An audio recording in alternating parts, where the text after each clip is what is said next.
Hello दोस्तों, आज हम बात करेंगे हाइपरटेंशन यानी हाई ब्लड प्रेशर की। अगर किसी व्यक्ति को इमरजेंसी होती है तो ऐसे टाइम पे कौन कौन सी ऐसी कॉमन इंपॉर्टेंट गलतियां हैं जो लोग करते हैं, जो लोग को नहीं करनी चाहिए, और ये गलतियों को करने से उनके प्रॉब्लम्स बढ़ जाती है, उनका मैनेजमेंट डिफिकल्ट हो जाता है, जान का खतरा बढ़ जाता है। तो आज हम बात करेंगे हाइपरटेंसिव इमरजेंसी यानी हाई ब्लड प्रेशर के सडन अगर टाइम होता है, वैसे टाइम पे कौन कौन सी ऐसी चीज़ें जो लोगों को नहीं करनी चाहिए।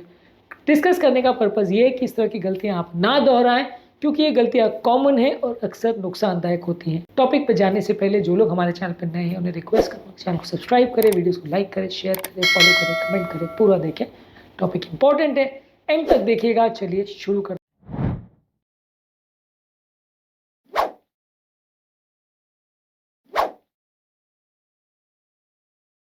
सबसे पहला इंपॉर्टेंट प्रॉब्लम ये है कि लोग कई बार मेडिकल हेल्प सीख करने में टाइम लगाते हैं या डिले करते हैं। लोगों को लगता है कि बीपी 190 है, 200 है, उनको दिख रहा है कि पेशेंट को कोई प्रॉब्लम हो रही है, उनको दिख रहा है कि पेशेंट की कंडीशन बिगड़ती जा रही है, लेकिन वो कई बार हॉस्पिटल जाने में या मेडिकल ट्रीटमेंट लेने में डिले करते हैं, जिसकी वजह से एक प्रॉब्लम क्रिएट हो जाती है और पेशेंट की हालत कई बार बहुत ज़्यादा बिगड़ जाती है, मैनेज करना अक्सर मुश्किल हो जाता है। तो हाइपरटेंसिव इमरजेंसी के टाइम यदि आप ट्रीटमेंट को अननेसेसरी डिले करते हैं तो वो एक बड़ा इशू हो जाता है, जो कि पेशेंट के लिए जानलेवा भी साबित हो सकता है। तो ये गलती ना करें। इसके अलावा अगला कॉमन मिस्टेक ये है कि लोग घरेलू नुस्खों पर बहुत ज़्यादा रिलाई करते हैं। लहसुन ले लो, अदरक ले लो, हर्बल चाय ले लो, विनेगर ले लो। ये सारी चीज़ें ब्लड प्रेशर को रैपिडली कम नहीं करती है, थोड़ा बहुत हो सकता है कम करने में मदद कर भी दे, पर मान लीजिए किसी का 200-250 ब्लड प्रेशर है तो उसको सीधा 100 और 120 पे ले आएगी, ऐसा यूजली पॉसिबल नहीं होता इन सारी चीज़ों से। और ये सारी चीज़ें कई बार असर करने में कई घंटे भी लगा सकती है। इसलिए ये घरेलू नुस्खे कई बार इमरजेंसी के टाइम बिल्कुल यूजलेस होते हैं, फ़ायदे के बदले उल्टा नुकसानदायक हो सकते हैं। आपका ट्रीटमेंट अननेसेसरी इनकी वजह से डिले हो सकता है, जो कि लाभकारी नहीं, नुकसानदायक, जानलेवा हो सकता है। ये गलतियां ना करें। अपने पेशेंट को बने जिलता है जल्दी प्रॉपर ट्रीटमेंट का प्रयोग करें तो ज़्यादा अच्छा है। इसके अलावा कई बार थोड़ा बहुत ट्रीटमेंट देते हैं और ट्रीटमेंट के बाद पेशेंट के इम्प्रूव होने का वेट करते हैं कि मान लीजिए आपने बीपी की दवा दे दी, अब ये सर दर्द जो हो रहा है वो ठीक हो जाना चाहिए, या पेशेंट अनकॉन्शियस है वो ठीक हो जाना चाहिए, या पेशेंट को छाती में दर्द हो रहा है या सांस फूल रही है वो अपने आप ठीक हो जाएगा। ऐसा यूजली नहीं होता है। इमरजेंसी ट्रीटमेंट जो आप घर पर करते हो उसके बाद पेशेंट को अगर मान लीजिए कंडीशन खराब है तो हॉस्पिटल रश करना ज़रूरी है। ट्रीटमेंट जो आप घर पर देते हो वो इसीलिए होता है कि हॉस्पिटल तक पहुँचने के लिए आपको कुछ टाइम मिल जाए, लेकिन उसका बिल्कुल ये मतलब नहीं है कि आपने देख आप घर पर बैठे हो कि हाँ आधा घंटा हो गया अभी ठीक हो रहा है कि नहीं, अभी 1 घंटा हो गया अभी ठीक हो रहा है कि नहीं।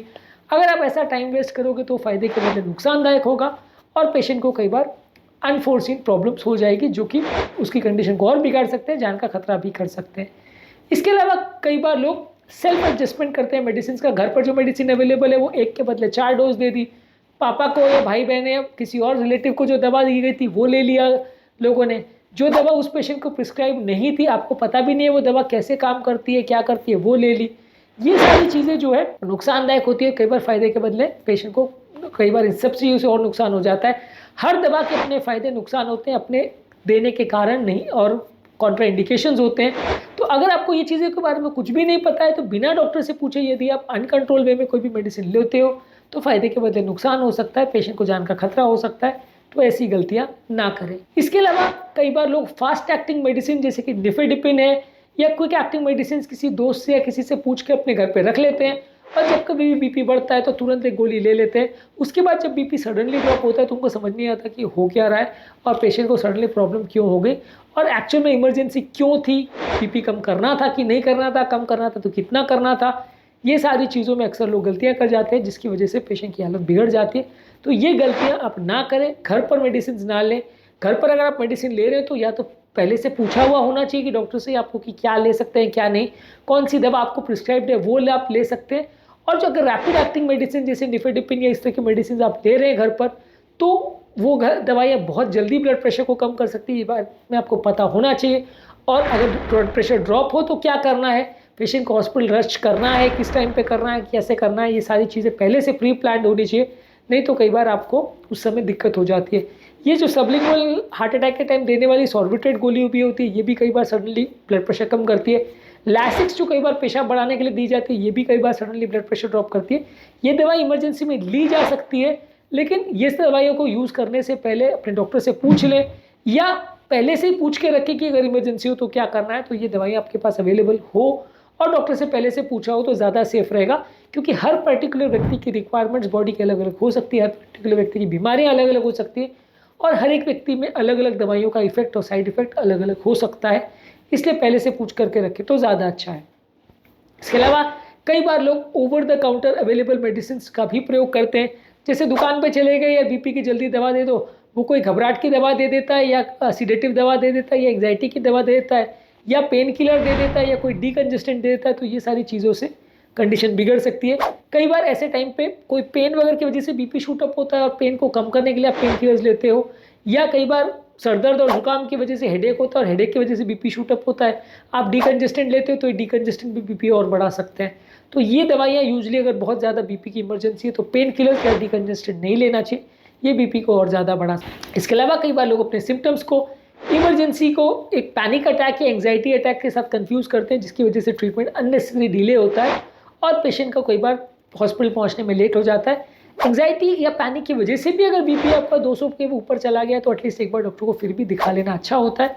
मान लिया कि एंग्जाइटी कम होने के बाद बीपी ज़्यादातर कम हो जाएगा, लेकिन कई बार इमरजेंसी है तो एक आध बार अगर आपको फालतू में भी डॉक्टर के पास जाना पड़ा तो इसमें कोई नुकसान नहीं है, ज़्यादातर लॉन्ग टर्म पेशेंट के लिए कुछ ना कुछ उसमें फ़ायदा ही होगा। इसके बाद कई बार लोग अपने सिम्टम्स को अनरिलेटेड कॉजेज़ की तरफ डायरेक्ट करते हैं कि मैंने आज खट्टा खा लिया था इसलिए मेरा पेट दर्द हो रहा है, मैंने आज मीठा खा लिया था इसलिए सर दर्द हो रहा है, मैंने आज छाती पे वजन उठा लिया था इसलिए मेरे को छाती में दर्द हो रहा है, मैंने बच्चे को गोद में ले लिया था तो नस खिंच गई होगी।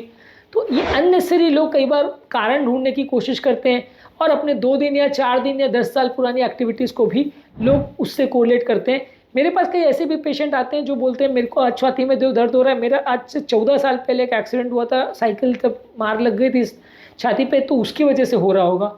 तो कई बार लोग इतना बेवकूफ़ी भरा जजमेंट भी देते हैं या बेवकूफ़ी भरा बात भी करते हैं कि 10-15 साल 20 साल पहले अगर प्रॉब्लम हुई थी या चोट लगी तो इसका आज दर्द होगा, लगभग असंभव है।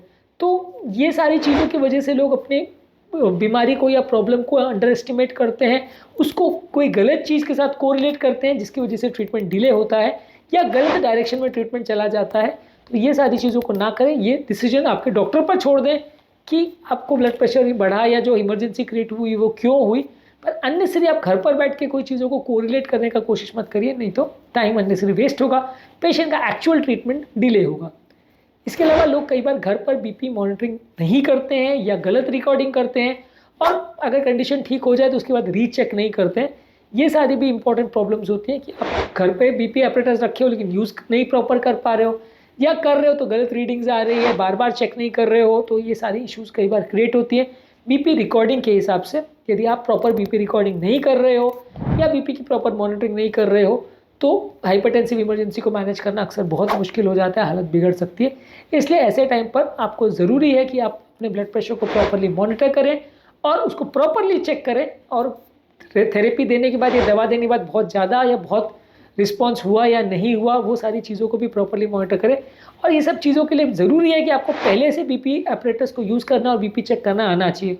यदि नहीं आता होगा तो उससे में पैनिक के टाइम आप गलतियाँ करेंगे और गलत से गलत कुछ भी रीडिंग आ जाएगी या डिवाइस में बार बार एरर आएगा जो कि प्रॉब्लमेटिक होगा। इसके अलावा लोगों के घर पे कई बार इमरजेंसी मैनेजमेंट के लिए कोई प्लान या कोई प्रॉपर स्ट्रैटेजी रेडी नहीं होती है जिसकी वजह से लोगों का ट्रीटमेंट डिले होता है, लोग अननेसेसरी पैनिक करते हैं। तो आपको पहले से पता होना चाहिए कि आपके घर पे क्या करना है अगर इमरजेंसी हो और कैसे मैनेजमेंट करना है, जिसकी वजह से आपका अगर इमरजेंसी होती है तो अननेसेसरी पैनिक क्रिएट ना हो और ट्रीटमेंट पेशेंट का डिले ना हो। इसके अलावा जब कभी इमरजेंसी हो तो कई बार लोग उस टाइम पे चलना फिरना करते हैं ताकि ब्लड सर्कुलेशन बढ़े। कई बार लोग ठंडे पानी के शावर्स करते हैं जिससे लोगों को लगता है कि लोगों का ब्लड प्रेशर कम हो जाएगा, या सर पे ठंडा पानी डाल देते हैं, सर पे ठंडे पानी की पट्टियाँ करते हैं ताकि जो सर गर्म हो गया है वो ठंडा हो जाए। तो ये सारी चीज़ों से कुछ खास फ़ायदा नहीं होगा। अगर आप चलना फिरना एक्सरसाइज इस टाइम पे करेंगे तो बीपी और बढ़ेगा।